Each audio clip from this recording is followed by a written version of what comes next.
Narer, the Ghost of the Abandoned Asylum, Part 1. The sun was just beginning to dip below the horizon as I approached the crumbling facade of the old asylum. Its once grand entrance now stood as a ghostly reminder of the institution's dark past. Vines crept up the walls and broken windows stared back at me like hollow eyes. I had heard the stories. Everyone in town had. Whispers of restless spirits, eerie noises, and ghostly apparitions surrounded this place. But curiosity had always been my downfall. And tonight, it had led me here. With a deep breath, I pushed open the rusty gates, the creaking sound echoing through the empty courtyard. The air was thick with an unsettling silence, the kind that makes the hairs on the back of your neck stand up. As I stepped inside, the shadows seemed to grow longer, darker, as if they were reaching out to welcome me into their fold. I had come prepared with a flashlight, a notebook, and my camera. The plan was simple: explore, document, and, hopefully, prove once and for all that the tales of the haunted asylum were nothing more than local legend. But as I made my way down the overgrown path,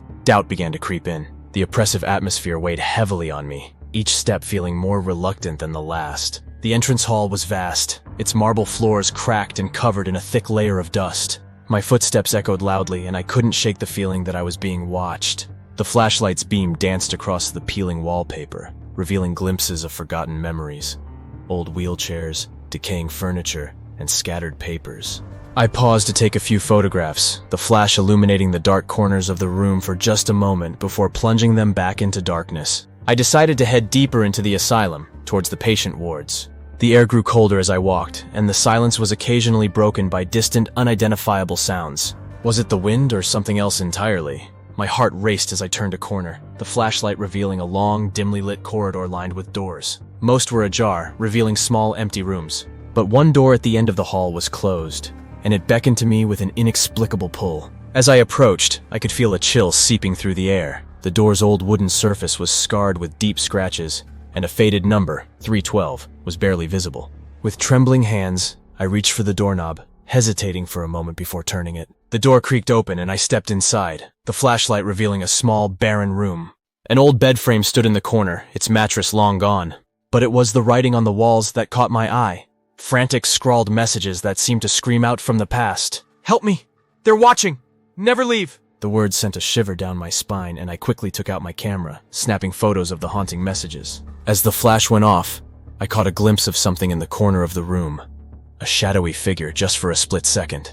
My heart pounded as I spun around, the flashlight beam cutting through the darkness. But there was nothing there. I told myself it was just my imagination, the product of nerves and the eerie setting. But as I turned to leave, I heard it. A soft whisper, almost inaudible. I froze, straining to listen. The voice was faint, but unmistakable. "Stay with us." Panic surged through me and I bolted from the room, my footsteps echoing loudly in the empty corridor. I didn't stop until I was back in the entrance hall, gasping for breath. The asylum's oppressive silence had returned, but now it felt even more menacing, as if the very walls were closing in on me. I knew I should leave, but something compelled me to stay. There were more stories to uncover, more secrets hidden within these decaying walls. And despite the fear that gripped me, I couldn't shake the feeling that this was only the beginning. The Ghost of the Abandoned Asylum, Part 2. After catching my breath, I forced myself to calm down.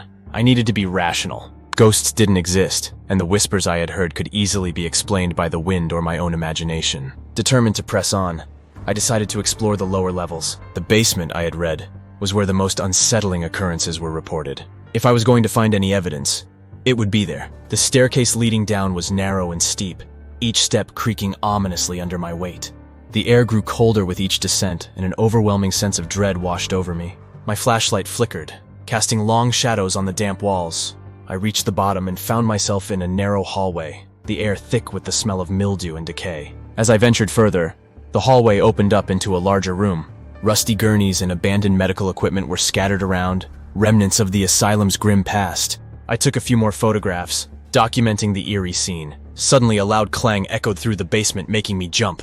It sounded like metal hitting metal, but there was no one else here. My pulse quickened as I scanned the room, the flashlight shaking in my hand. "Hello?" I called out, my voice trembling. There was no response, just an oppressive silence. I moved towards the source of the noise, every step feeling like a leap of faith. In the corner of the room, an old surgical table stood covered in dust. As I approached, I noticed something strange. Fresh scratches on the metal surface, as if someone or something had been dragged across it recently. I felt a cold breath on the back of my neck, and I spun around, but there was nothing there. Panic began to rise again, but I fought it down. I was here to investigate, to uncover the truth. I couldn't let fear get the better of me. The basement seemed to stretch on forever, a maze of rooms and hallways. I made my way through another door, this one leading to what appeared to be a storage area. Shelves lined the walls, filled with dusty boxes and forgotten belongings. As I shone my flashlight over the shelves, I noticed a small, leather-bound book. It looked out of place among the decaying debris. Curiosity piqued, I reached for the book and opened it. The pages were yellowed and brittle, filled with handwritten notes and sketches. It seemed to be a journal kept by one of the asylum's former doctors. As I flipped through the pages, a chilling picture began to emerge. The doctor wrote about strange occurrences, unexplained phenomena, and patients who claimed to see ghosts. One entry in particular caught my eye. Patient 312 constantly speaks of shadows and whispers, claims the spirits of the asylum's past haunt her day and night. She warned that anyone who stays too long will never leave. The hair on the back of my neck stood up. Patient 312, the room I had just been in, the whispers I had heard. It all started to make a terrifying kind of sense. My mind raced, trying to process the information. Was it possible that the spirits of the asylum were real? And if so, what did they want? As I stood there, lost in thought, I heard it again. A whisper. Clear and distinct this time. Help us. I dropped the journal, my heart pounding in my chest. The room seemed to grow darker, the air heavier. I had to get out of there. I turned to leave, but the door slammed shut in front of me. Panic surged through me as I tried to open it, but it wouldn't budge. Trapped, I frantically looked around for another way out. The whispers grew louder, more insistent. Help us! Free us! With no other options, I backed into a corner, my flashlight flickering. The shadows seemed to move, closing in on me. I felt a cold hand on my shoulder and screamed, the sound echoing through the basement. In that moment, I knew. This was no ordinary haunting. The spirits of the asylum were real, and they were not at peace. As the darkness closed in, I realized that my journey had only just begun. The secrets of the abandoned asylum were far deeper and more terrifying than I had ever imagined. And now I was part of its story. Tashin, The Ghost of the Abandoned Asylum, Part 3. The oppressive darkness seemed to tighten around me, suffocating and inescapable. The whispers were now a cacophony, each voice pleading, demanding, and accusing. I closed my eyes, desperately trying to focus to find a way out. But the icy hand on my shoulder remained, an anchor to the past that refused to let go. Then, as suddenly as it began, the whispers stopped. The cold hand released me, and I was plunged into a deafening silence. I opened my eyes to find the basement illuminated by a pale, unnatural light. In the center of the room stood a figure, faint and translucent, dressed in the tattered remnants of what looked like an old hospital gown. "Who are you?" I managed to whisper, my voice trembling. The figure's eyes, hollow and filled with sorrow, met mine. "We are the Forgotten," it said, its voice echoing through the room. "Trapped by the memories of this place, unable to move on." I took a tentative step forward, my fear mingling with a strange sense of empathy. "What happened here?" The ghostly figure began to speak, its voice carrying the weight of decades of pain and suffering. It told me of the asylum's history, of the neglect and abuse the patients had endured. The staff, overwhelmed and underfunded, had turned a blind eye to the cries for help. Many patients had died under mysterious circumstances, their spirits unable to find peace. Patient 312, the figure continued, was one of the last. She knew too much, saw too much. They silenced her, but her spirit remains. She is the key. I felt a chill run down my spine. The key to what? To freeing us, the ghost replied. Find her room, uncover the truth, and help us move on.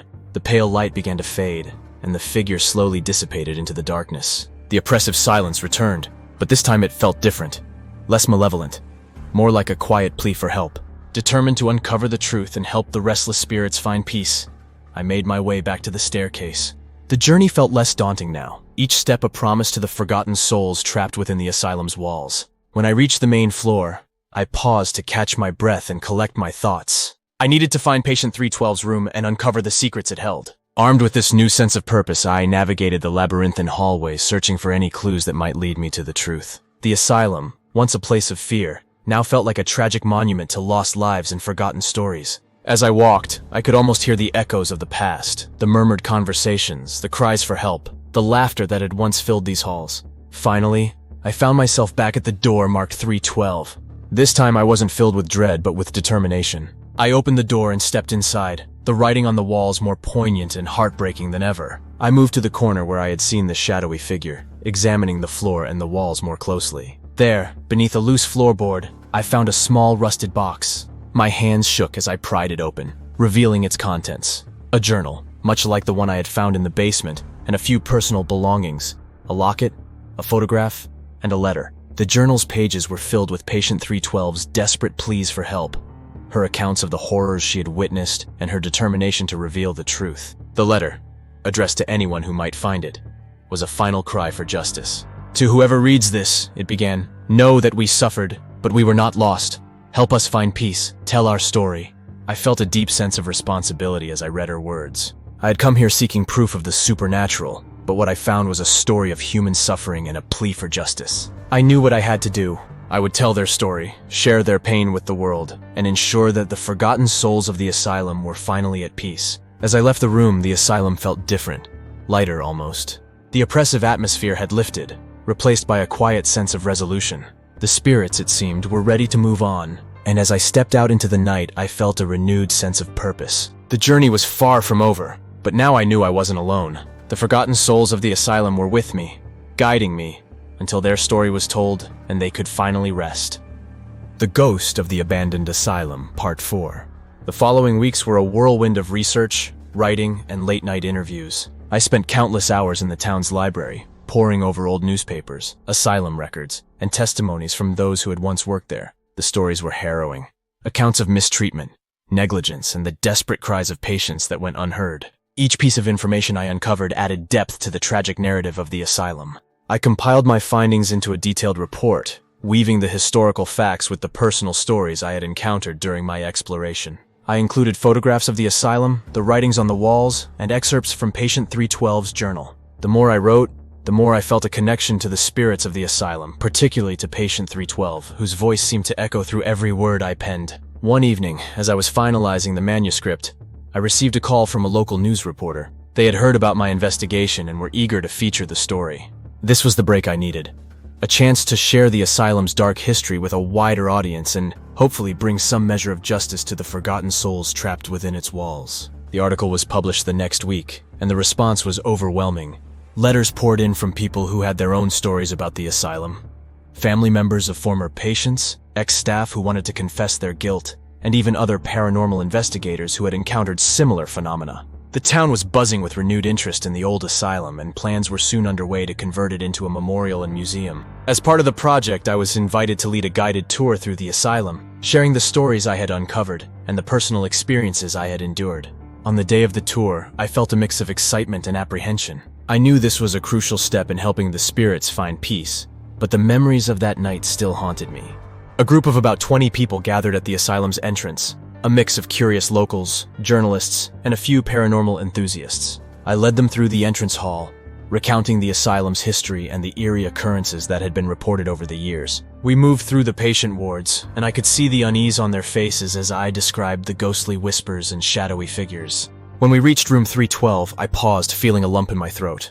I opened the door and invited everyone inside, pointing out the frantic writings on the walls and the spot where I had found the rusted box. I shared the story of patient 312, reading aloud from her journal and the letter she had written. The room was silent, the group hanging on every word. As I finished, a sense of calm washed over me.